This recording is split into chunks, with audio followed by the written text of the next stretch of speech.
सरकार लाई है विद्यार्थियों के लिए डिजिटल लाइब्रेरी। बच्चों के उज्जवल भविष्य के लिए बिहार सरकार है सदा अग्रसर और तैयार। कक्षा 1 से कक्षा 12 तक की सभी पाठ्य पुस्तक पूरक सामग्री एवं वीडियो अब शिक्षा विभाग बिहार सरकार द्वारा विकसित पोर्टल पर है उपलब्ध। अध्ययन सामग्री देखने के लिए BEPCLots.bihar.gov.in पर विजिट करें अथवा एंड्रॉइड मोबाइल पर गूगल प्ले स्टोर से E-Lots ऐप डाउनलोड करें। शिक्षकों, अभिभावकों एवं बच्चों से अनुरोध है कि इस ई लाइब्रेरी का अधिक से अधिक लाभ उठाएं और अपनी पढ़ाई जारी रखें।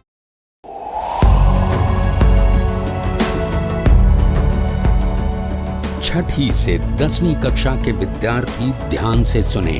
खास आपके लिए हैं इंस्पायर अवार्ड्स मानक। DST और NIF द्वारा हर साल हो रहे इंस्पायर अवार्ड्स मानक के पहले राष्ट्रीय पुरस्कार विजेता हैं। विजेता आप भी हो सकते हैं, इसलिए किसी भी क्षेत्र में साइंस और टेक्नोलॉजी पर आधारित अपने इनोवेटिव आइडियाज के साथ तैयार हो जाइए। जानते हैं ना, आप में से 1 लाख स्टूडेंट्स को 10-10 हजार रुपए मिलेंगे अपने आइडियाज को प्रोटोटाइप बनाने के लिए। उसके बाद दुनिया सराहेगी आपका हुनर जब पहुंचेगा आपका आइडिया लोगों तक प्रोडक्ट के रूप में। तो अपने ओरिजिनल इनोवेटिव आइडियाज को स्कूल में जमा करें। बेस्ट आइडियाज आगे बढ़ाए जाएंगे ऑफिशियल वेबसाइट पर, और हाँ, जल्दी आज ही जमा करें। So good luck with inspire awards मानक।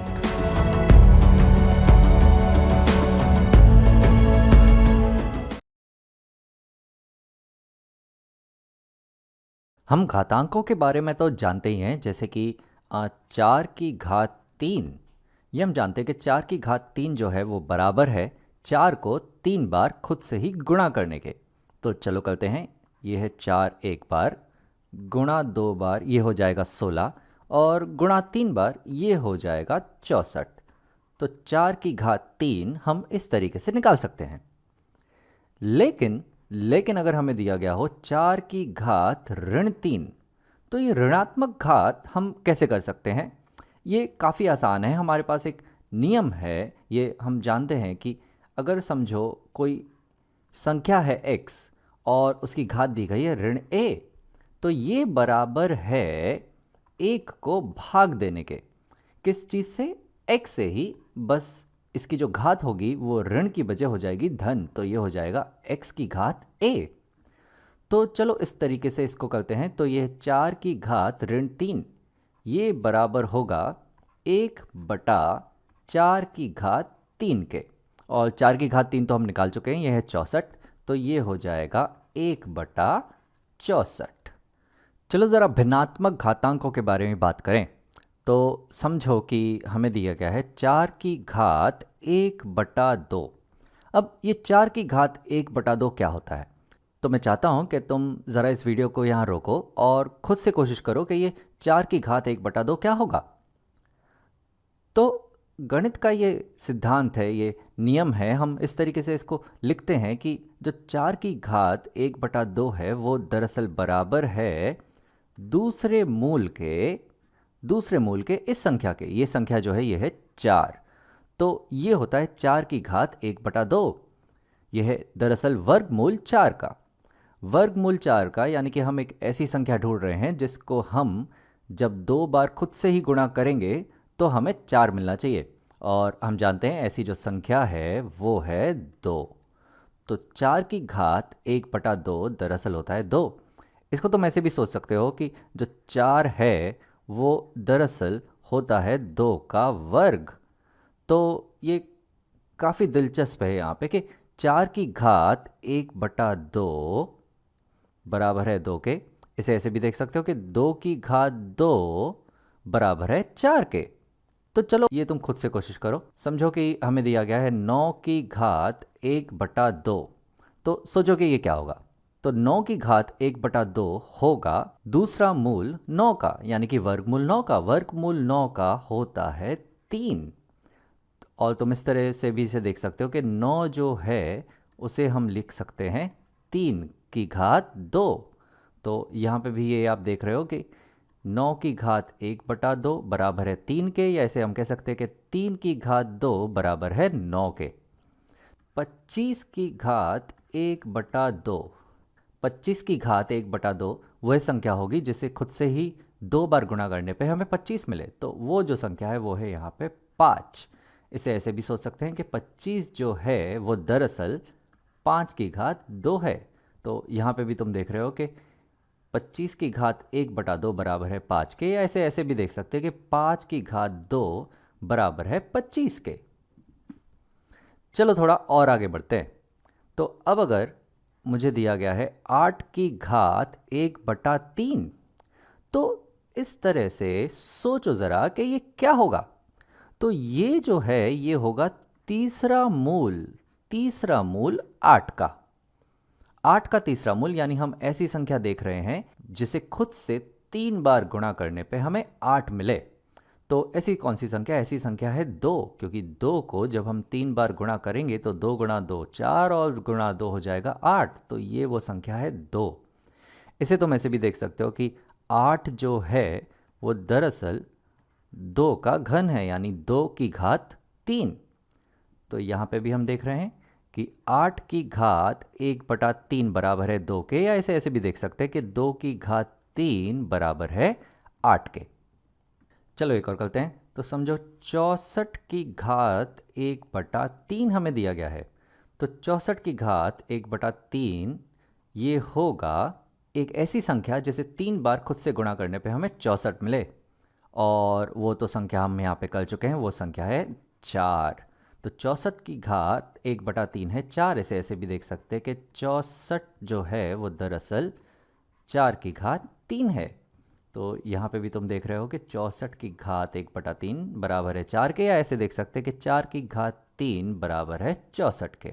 चलो एक आखिरी बढ़िया सी संख्या तुम्हें मैं देता हूँ, 32 की घात 1/5। सोचो कि ये क्या होगा, 32 की घात 1/5, यानी कि हम एक ऐसी संख्या ढूंढ रहे हैं जिसे 5 बार खुद से गुणा करेंगे तो हमें 32 मिलना चाहिए। तो ज़रा सोचो। जी हाँ, तो वो संख्या जो है वो है 2, क्योंकि 2 को जब हम 5 बार गुणा करेंगे तो 2 गुणा 2 4, गुणा 2 8, गुणा 2 16 और गुणा 2 हो जाएगा 32, यानी कि 2 की घात 5 बराबर है 32 के। तो सीधी सी बात है कि 32 की घात 1/5 बराबर है 2 के। तो ये जो संख्या है ये दरअसल है 2। इसे हम ऐसे भी देख सकते हैं कि 32 जो है वो दरअसल 2 की घात 5 है। आशा करता हूं कि घातांकों से आपकी जान पहचान हो चुकी है। निम्नलिखित में से कौन से व्यंजक इस संख्या के समान हैं? तो हमें यहाँ कुछ व्यंजक दिए गए हैं और हमें यहाँ एक संख्या दी गई है। हमें देखनी है कि ये संख्या किन के समान है। तो चलो शुरू करते हैं। ये जो संख्या हमें दी गई है यह है 7वां मूल v की घात 3। अब इसे हम अलग अलग प्रकार से लिखते हैं। अब हम जानते हैं कि जो 7वां मूल है वो दरअसल हम लिख सकते हैं घात के रूप में। 7वां मूल घात के रूप में लिखा जाता है 1/7, और यहाँ पे हमारे पास v का घन v की घात 3, और यहाँ पे मैं देख रहा हूँ कि ये है v की घात 3 और उसकी घात 1/7। जब घात की भी घात दी जाती है तो हम उन दोनों घातों को गुणा कर सकते हैं। तो यहाँ हमें मिलेगा v की घात 3 गुणा 1/7 जो बराबर होगा v की घात 3/7 के। तो इस संख्या को मैं इस अलग अलग तरीके से लिख सकता हूँ यहाँ पे। अब देखते हैं इसमें से कौन सी संख्या समान है। तो ये तो कुछ अलग लग रही है। ये वाली है v की घात 3 और पूरे की घात 1/7 जो ये है, तो ये तो बिल्कुल समान है। और अगली हमें दी गई है v की घात 3/7, ये तो हमें यहाँ मिल चुकी है, तो ये भी हमारी संख्या के समान है।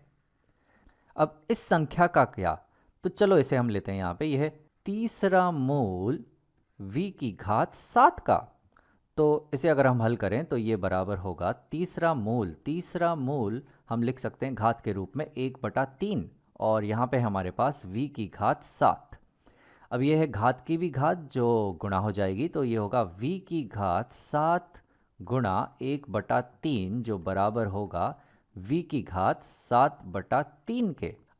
ये तो गलत है यहाँ पे, क्योंकि ये जो व्यंजक हमें दिया गया था ये हमने निकाला, ये है v की घात 3/7 और ये यहाँ पे है v की घात 7/3, तो ये तो समान नहीं है।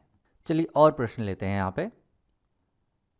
तो ये अगला प्रश्न है, हमें दिया गया है कि अगर छठवां मूल g की घात 5 बराबर है g की घात d, जहाँ पे g 0 या उससे बड़ा है, तो d का मान हमें निकालना है, d का मान। तो चलो शुरू करते हैं। हमें दिया गया है छठवां मूल g की घात 5 का। अब छठवां मूल जो है वो घात के रूप में हम लिख सकते हैं, छठवां मूल घात के रूप में लिखा जाता है 1/6, और यहाँ पे हमारे पास g की घात 5। अब ये घात की भी घात है जो गुणा हो जाएगी, तो ये होगी g की घात 5 गुणा 1/6, जो बराबर होगा g की घात 5/6 के। तो ये जो संख्या है ये हमें आ रही है g की घात 5/6, पर ये हमें दी गई है कि ये है दरअसल g की घात d, तो इसे मैं यहाँ लिखता हूँ कि ये g की घात d। अब यहाँ पे जो दो आधार हैं वो तो समान हैं g, तो इनकी जो घात होगी वो भी समान होनी चाहिए। तो हमें यहाँ मिल रहा है कि 5/6 बराबर है d के, या कह सकते हैं कि d का जो मान है वो है 5/6। तो ये हो गया। चलो एक और प्रश्न लेते हैं। तो अगला प्रश्न हमारा ये रहा, हमें दिया गया कि अगर 1/7वां मूल x का बराबर है x की घात d के, जहाँ पे x जो है वो 0 नहीं होना चाहिए, तो d का मान निकालिए। तो हमें निकालना है d का मान। तो चलो इस समीकरण के बाईं तरफ की संख्या ले लेते हैं। तो यह है 1/7वां मूल x का। अब सबसे पहले तो जो हम जानते हैं कि ये जो 7वां मूल है इसे हम घात के रूप में लिख सकते हैं, ये 7वां मूल घात के रूप में लिखा जाता है 1/7। तो जो 7वां मूल है x का वो हो जाएगी x की घात 1/7।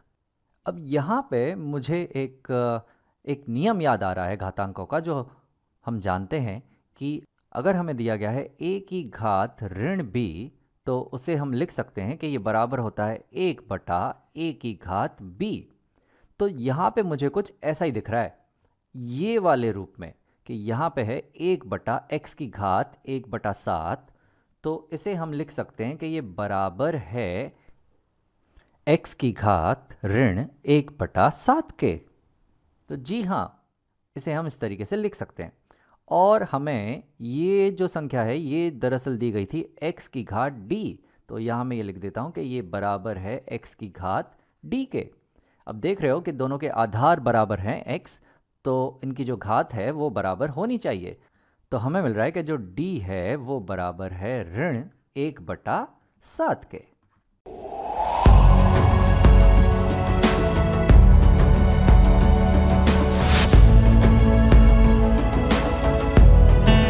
नमस्कार।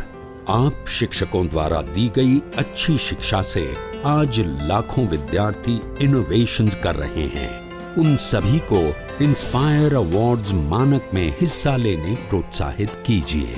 करना है इतना कि आपके विद्यालय के 6ठी से 10वीं कक्षा के छात्र और छात्राएं साइंस और टेक्नोलॉजी पर आधारित अपने इनोवेटिव आइडियाज आपके पास जमा करें, ताकि वो DST और NIF द्वारा आयोजित इंस्पायर अवार्ड्स मानक प्रतियोगिता में हिस्सा ले सकें।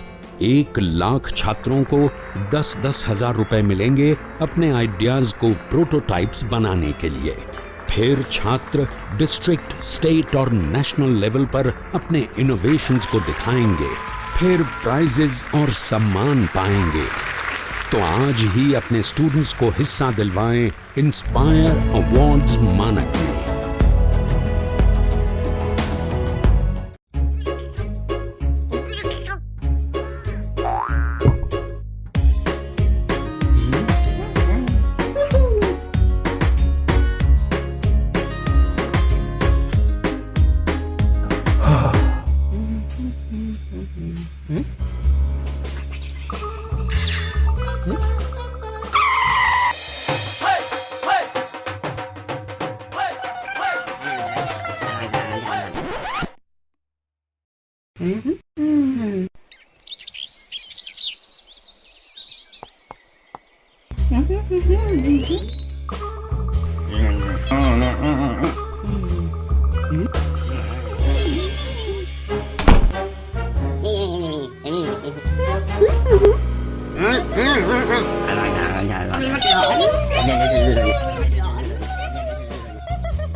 Biscuit, telekovid ka na rin. Yan na.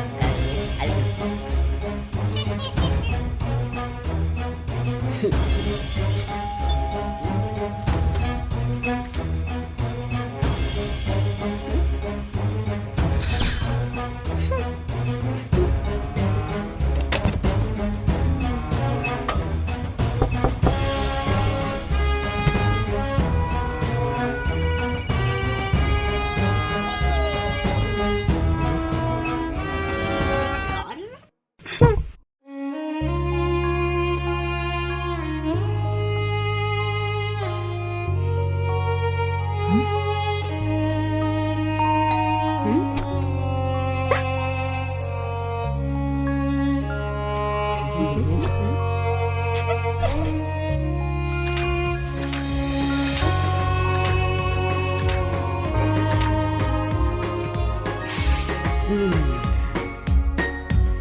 खुश आमदीद बच्चों, क्या हाल है।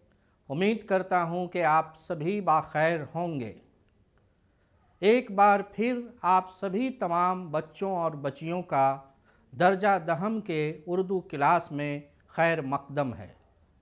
बच्चों, आज हम लोग फिर एक नया सबक अदब की पहचान लेकर आपके सामने आया हूँ। आप सभी लोग अपनी अपनी किताबें खोल लें और सबक नंबर 8 अदब की पहचान पे आप लोग अपनी नज़र रखें।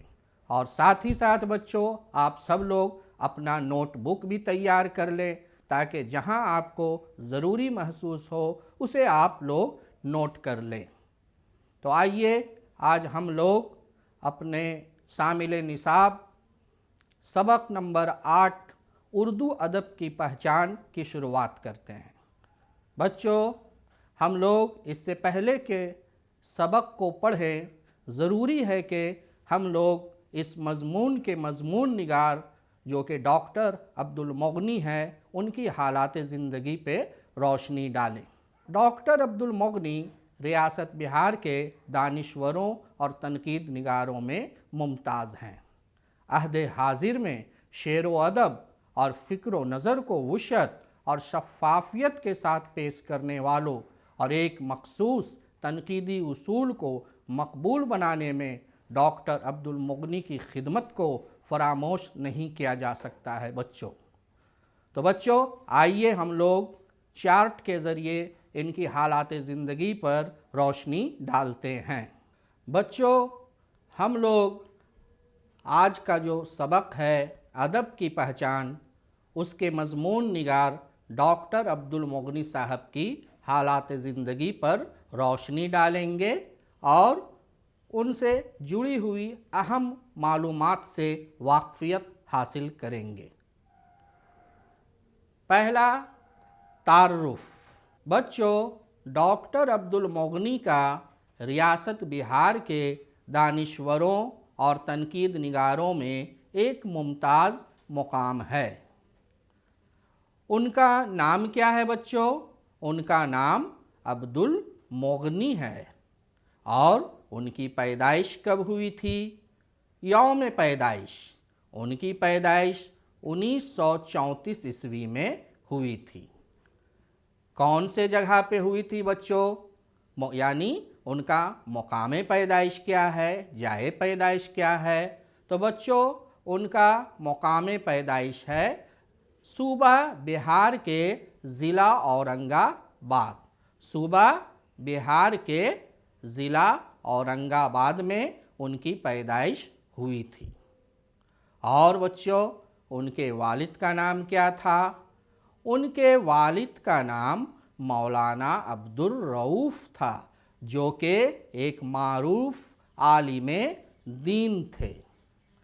اب آئیے بچوں، ہم لوگ ڈاکٹر عبدالمغنی صاحب کی تعلیم کے حوالے سے جانکاری حاصل کرتے ہیں۔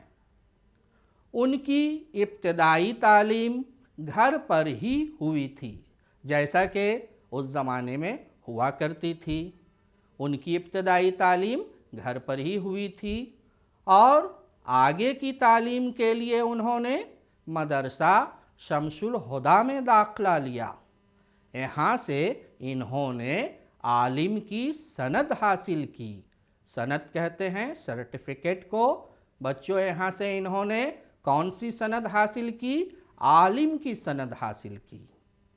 اور اس کے بعد بچوں، مدرسہ کی تعلیم کے ساتھ انہوں نے عصری تعلیم بھی حاصل کی، یعنی دنیاوی تعلیم، اکیڈمک تعلیم بھی حاصل کی۔ اور انہوں نے انگریزی میں MA کیا، ماسٹر آف آرٹس۔ اب آئیے بچوں، ان کی ملازمت کے سلسلے میں ہم لوگ جانکاری حاصل کرتے ہیں۔ عبدالمغنی صاحب انگریزی کے لیکچرر کی حیثیت سے پٹنہ کالج میں مقرر ہوئے، یعنی پٹنہ یونیورسٹی کے پٹنہ کالج میں عبدالمغنی صاحب کا بطور لیکچرر تقرر ہوا، اور کچھ عرصہ کے بعد ان کا تبادلہ یعنی ٹرانسفر BN کالج سے BN کالج میں ہو گیا، اور اسی کالج سے وہ اپنی ملازمت سے سبکدوش ہوئے، یعنی ریٹائر ہو گئے۔ اب دیکھتے ہیں بچوں، ان کا یوم وفات کیا ہے، یعنی ان کی موت کب ہوئی۔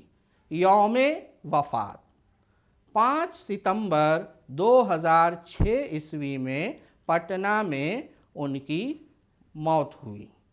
کب ہوئی؟ 5 ستمبر 2006 عیسوی میں پٹنہ میں۔ اب آتے ہیں ان کی تخلیقات پہ نظر ڈالتے ہیں، یعنی انہوں نے کون کون سی کتابیں لکھیں۔ بچوں، انہوں نے تنقیدی کتابیں کثرت سے لکھی ہیں۔ ان کی تنقیدی تالیفات درجے ذیل ہیں۔ کون کون سے ہیں؟ تو پہلے نمبر میں کیا ہے؟ پہلی کتاب کا نام ہے جادِ اعتدال۔ دوسری کتاب کا نام کیا ہے؟ دوسری کتاب کا نام ہے نقطۂ نظر۔ اور بچوں، تیسری کتاب کون سی ہے؟ تیسری کتاب ہے معیار و اقدار۔ کون سی ہے؟ معیار و اقدار۔ اور چوتھی کتاب کا نام ہے تشکیل جدید۔ کیا نام ہے؟ تشکیل جدید۔ اور بچوں، ان کی 5ویں کتاب کا کیا نام ہے؟ 5ویں کتاب کا نام ہے اقبال اور عالمی ادب۔ بچوں، آپ کو یہ جاننا چاہیے کہ وہ ماہر اقبالیات تھے، یعنی علامہ اقبال پر انہوں نے بہت کام کیے تھے، اور ان سے متعلق ان کی بہت ساری تصنیفات ہیں۔ تو بچوں، یہ رہا ان کی حالات زندگی۔ اب بچوں، ہم لوگ آج کا جو مضمون ہے ادب کی پہچان، اس کے بارے میں پڑھیں گے۔ ادب کی پہچان۔ ادب کو جانتے سبھی لوگ ہیں، مگر پہچانتے بہت کم ہیں۔ ادب پڑھنے والوں کا حلقہ روز بروز بڑھتا جا رہا ہے، لیکن ادب سمجھنے والوں کا حلقہ اسی نسبت سے گھٹتا جا رہا ہے۔ آج ناول، افسانہ یا رسالہ، خاص کر ڈائجسٹ، ہر پڑھے لکھے آدمی کی میز پر مل جائے گا، مگر ان ادبی شکلوں کی قدر شناسی اس آدمی کے لیے بہت دشوار ہے۔ چنانچہ وہ ادب کے نام سے تو پڑھ لیتا ہے بازار میں چلتی ہوئی بہت سی چیزوں کو، لیکن یہ بھی نہیں جانتا کہ ان میں کون ادب ہے اور کون نہیں، اور جو چیزیں واقع ادب ہیں ان کے درمیان تنقیدی موازنہ اور ان کی باہمی خوبی و خامی کو سمجھنا تو اس کے لیے بالکل محال ہی ہے۔ اس صورتحال کے نتیجے میں آج ادب اور غیر ادب خلط ملط ہو کر رہ گئے ہیں۔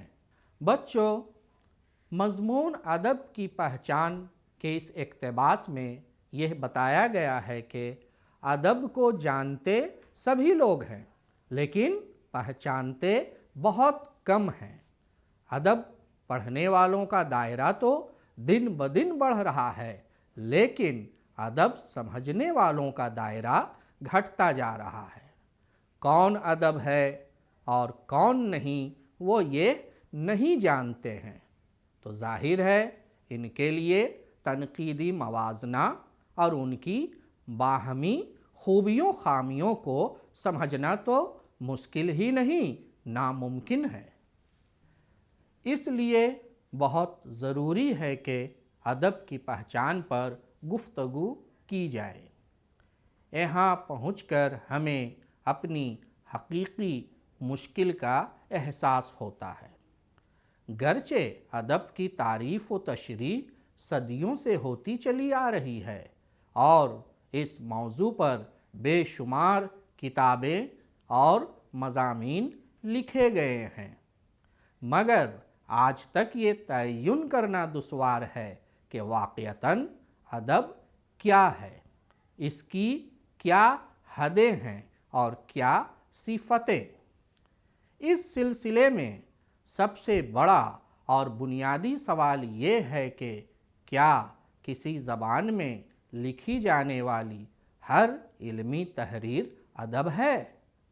کچھ لوگوں کا خیال یہی ہے کہ فلسفہ، معاشیات، دینیات اور اخلاقیات، تاریخ اور طبیعیات وغیرہ علوم و فنون میں مختلف موضوعات پر جو کچھ بھی ادبیت کے ساتھ لکھا جائے وہ ادب ہے۔ اس کا مطلب یہ ہوا کہ ادب در حقیقت ایک اسلوب، ایک طرز بیان کا نام ہے، اس کا کوئی خاص موضوع اور مواد نہیں ہے۔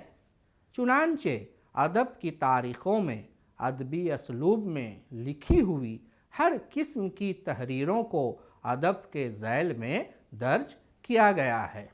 بچوں، مضمون کے دوسرے اقتباس میں ادب کی پہچان پر گفتگو کی گئی ہے۔ وہ مضمون نگار کہتے ہیں کہ ادب کی پہچان کرنا بہت مشکل ہے۔ مضمون نگار کہتے ہیں کہ حالانکہ اس موضوع پر بے شمار کتابیں اور مضامین لکھے گئے ہیں، لیکن آج تک یہ تعین نہیں ہو سکا کہ اس کی حدیں کیا ہیں اور کیا صفتیں۔ کچھ لوگوں کا نظریہ یہ ہے کہ مختلف موضوعات پر جو کچھ بھی ادبیت کے ساتھ لکھا جائے وہ ادب ہے۔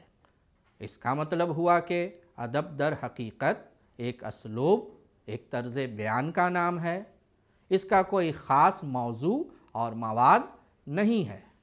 تو آئیے اب ہم آگے کا اقتباس پڑھتے ہیں۔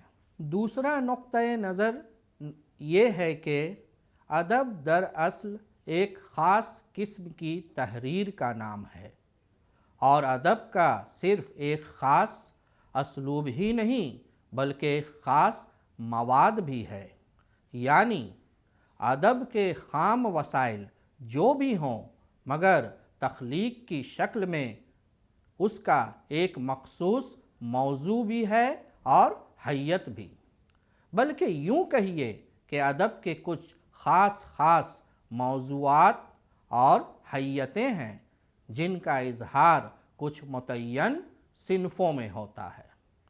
چنانچہ جو کچھ ان صنفوں میں کہا جائے वही अदब है और जो कुछ इन सिनफों के बाहर है वह अदब नहीं है, ख़्वाह इसके अंदर कितनी ही अदबियत पाई जाए, इसलिए कि अदब एक ख़ास शक्ल का नाम है, जैसे शायरी, ड्रामा, नावल, अफसाना।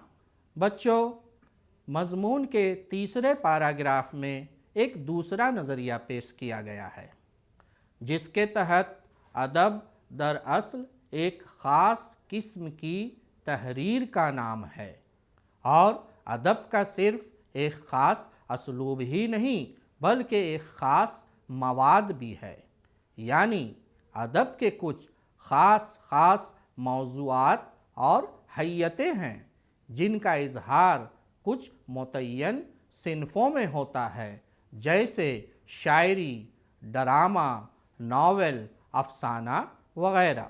इस नुक्ते नज़र के भी दो मकतबे फ़िक्र हैं।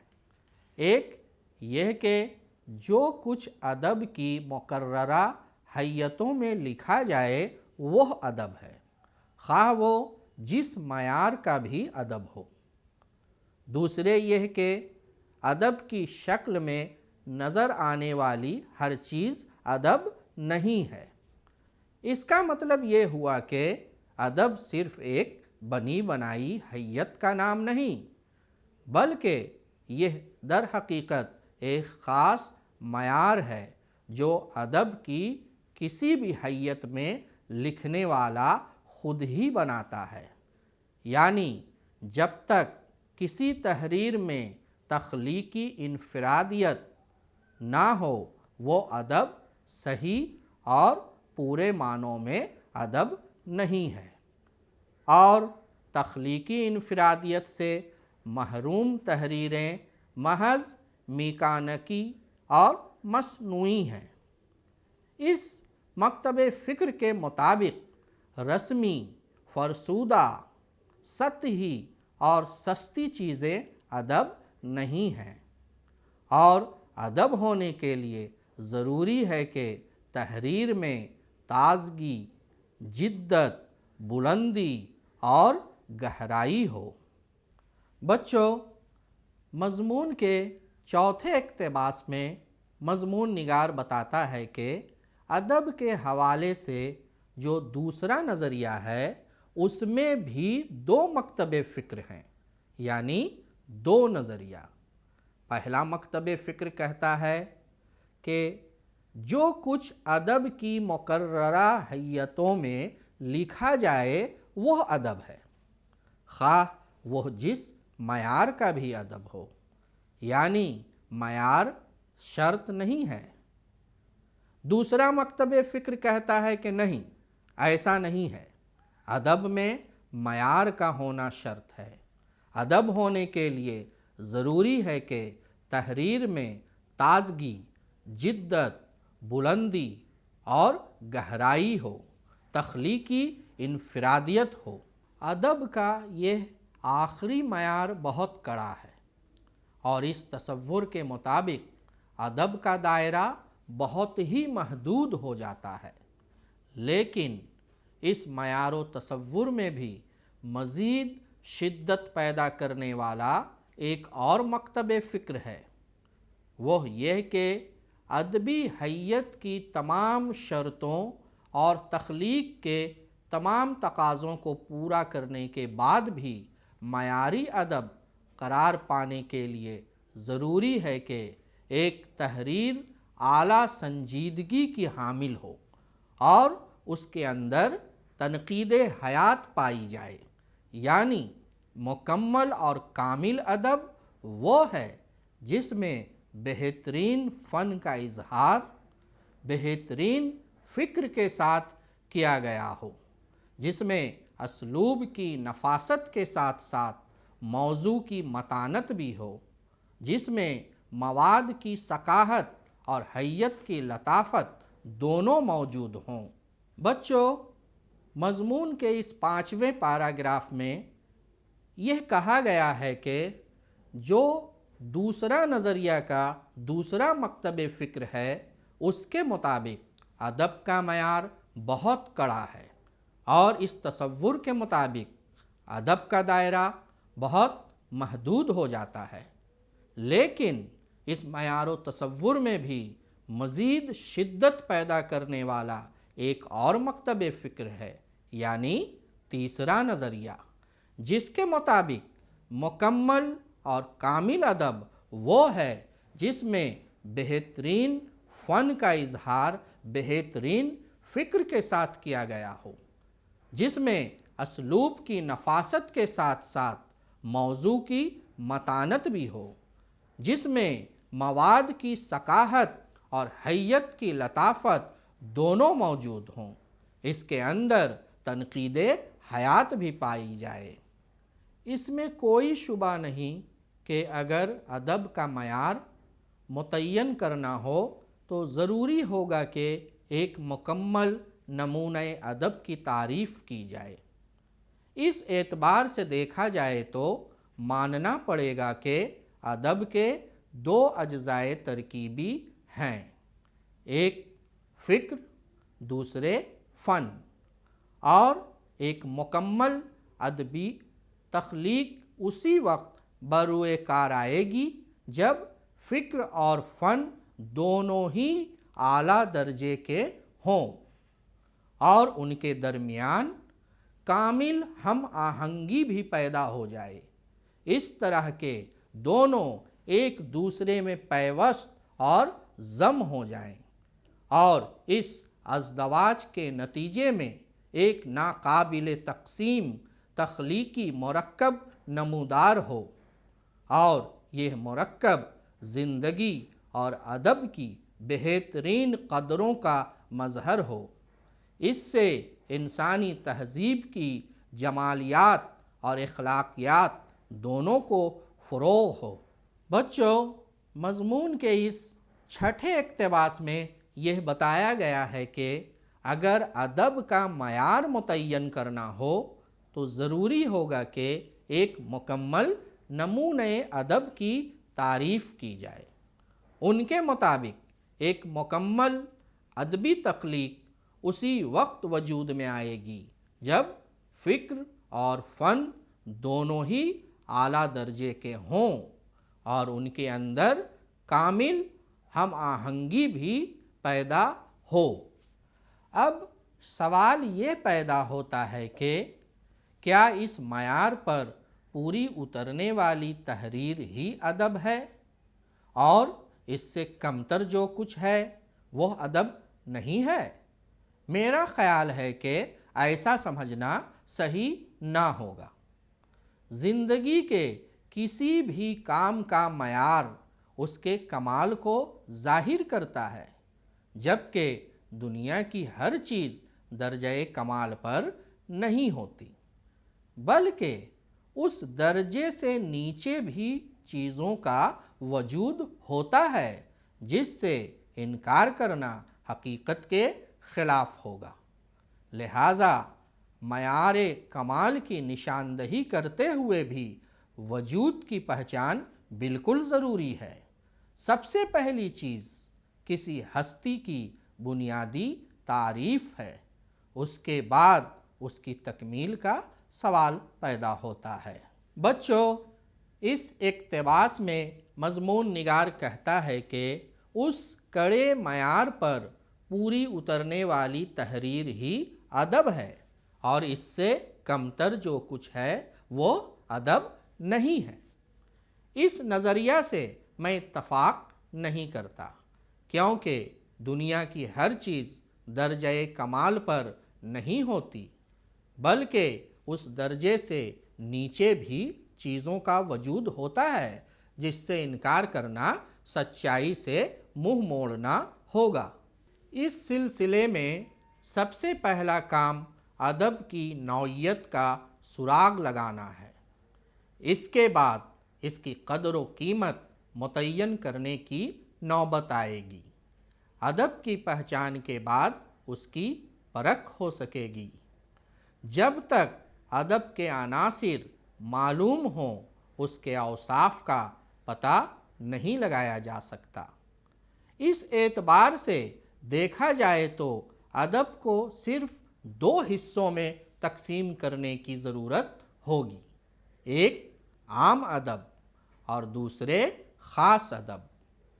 عام ادب کے ذیل میں ہر وہ تحریر آ جائے گی جس کے اندر ادبیت پائی جاتی ہو، خواہ اس کا تعلق فلسفہ و حکمت سے ہو یا سیاست و معیشت اور دینیات و اخلاقیات سے، جبکہ خاص ادب صرف ان تحریروں کو کہا جائے گا جو کسی مخصوص تخلیقی حیت میں لکھی گئی ہوں، جیسے ناول، افسانہ، شاعری اور ڈرامہ کی صنفیں۔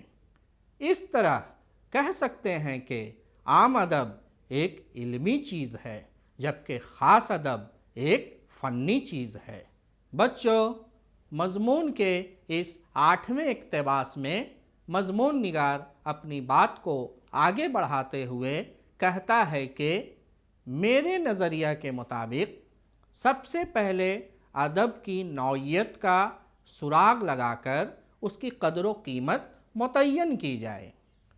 ادب کی پہچان کو پرکھنے کے بعد پتہ چلے گا کہ ادب کو صرف دو حصوں میں تقسیم کرنے کی ضرورت ہے، ایک عام ادب اور دوسرے خاص ادب۔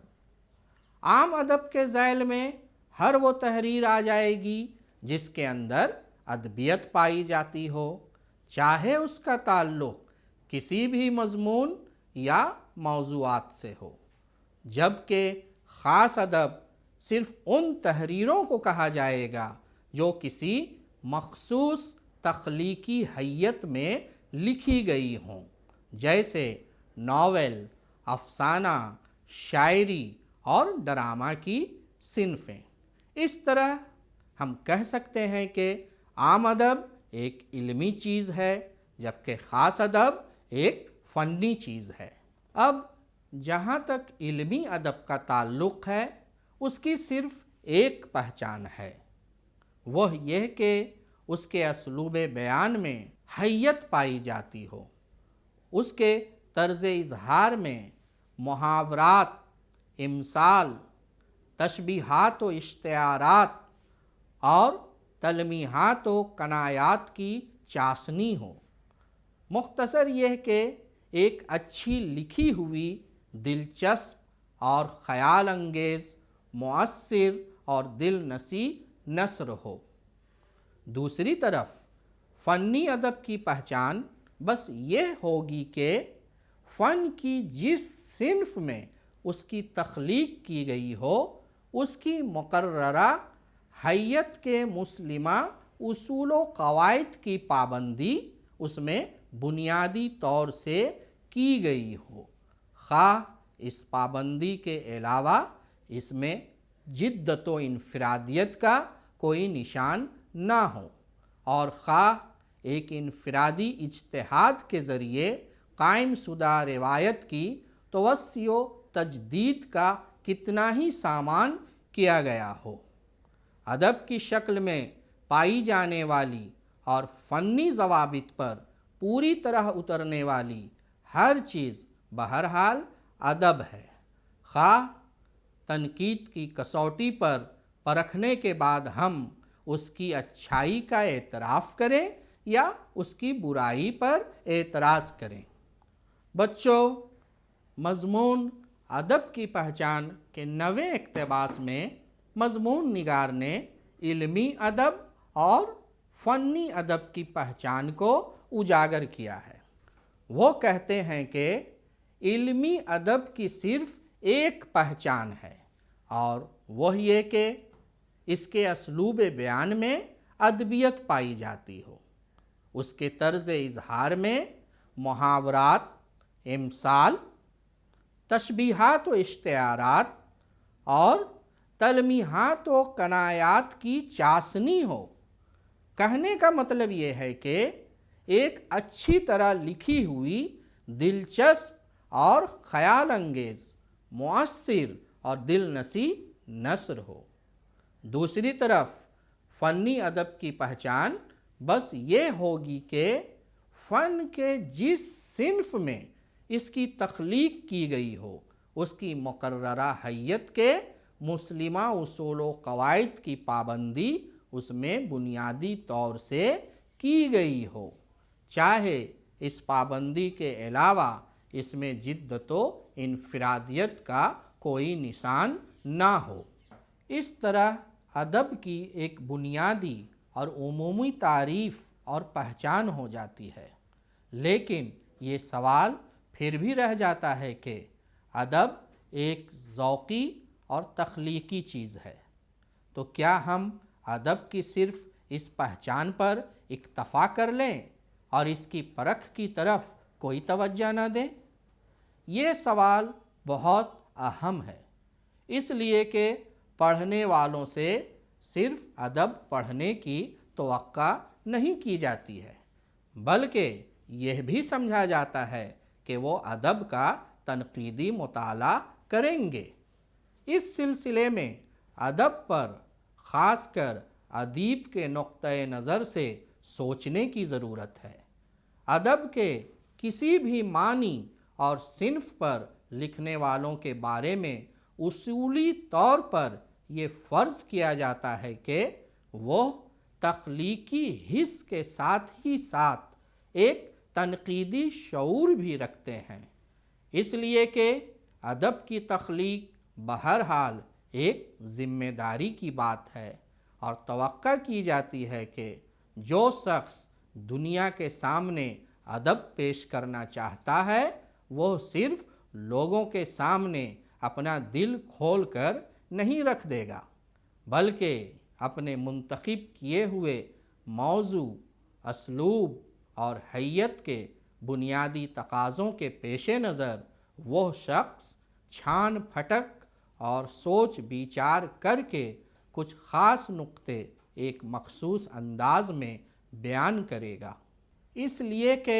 ادب بہرحال محض زبان سے بالیدہ تر ایک اظہار خیال کا نام ہے، اور ہر تحریر ادب نہیں ہے، خواہ ادب کی جو بھی تعریف کی جائے۔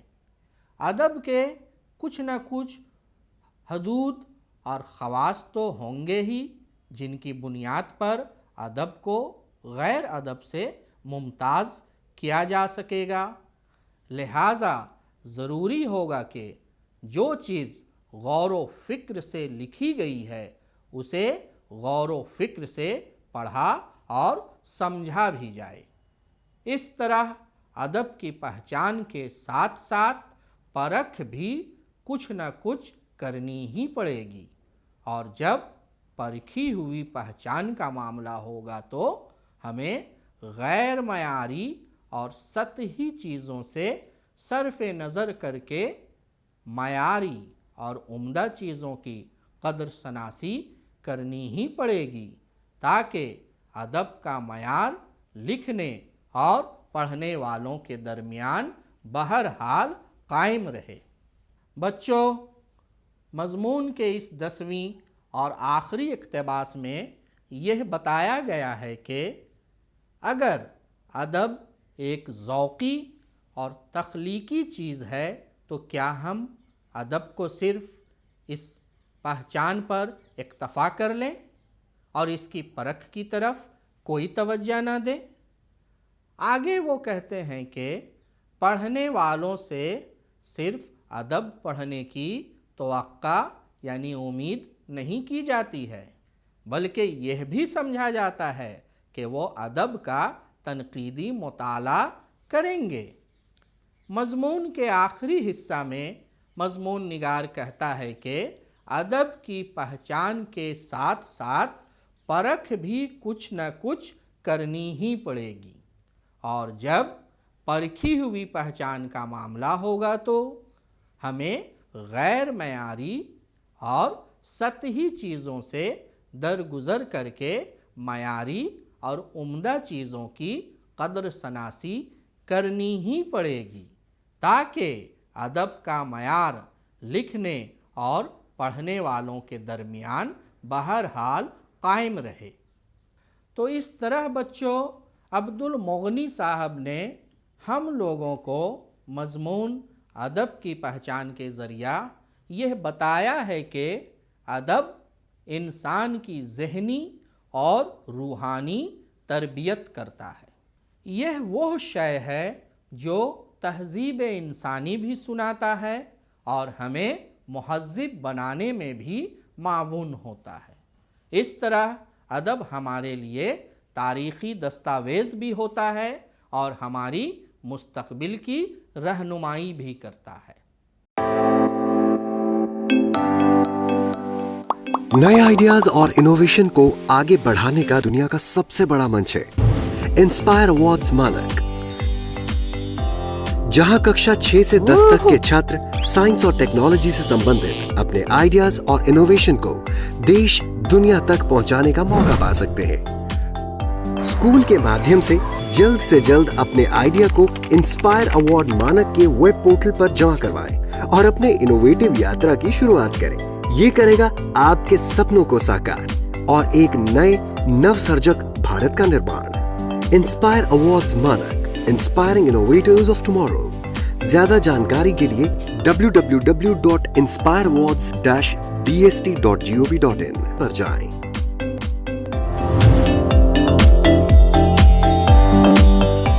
सरकार लाई है विद्यार्थियों के लिए डिजिटल लाइब्रेरी। बच्चों के उज्जवल भविष्य के लिए बिहार सरकार है सदा अग्रसर और तैयार। कक्षा 1 से कक्षा 12 तक के सभी पाठ्य पुस्तक पूरक सामग्री एवं वीडियो अब शिक्षा विभाग बिहार सरकार द्वारा विकसित पोर्टल पर है उपलब्ध। अध्ययन सामग्री देखने के लिए BEPCLots.bihar.gov.in पर विजिट करें अथवा एंड्रॉइड मोबाइल पर गूगल प्ले स्टोर से E-Lots ऐप डाउनलोड करें। शिक्षकों, अभिभावकों एवं बच्चों से अनुरोध है कि इस ई लाइब्रेरी का अधिक से अधिक लाभ उठाएं और अपनी पढ़ाई जारी रखें।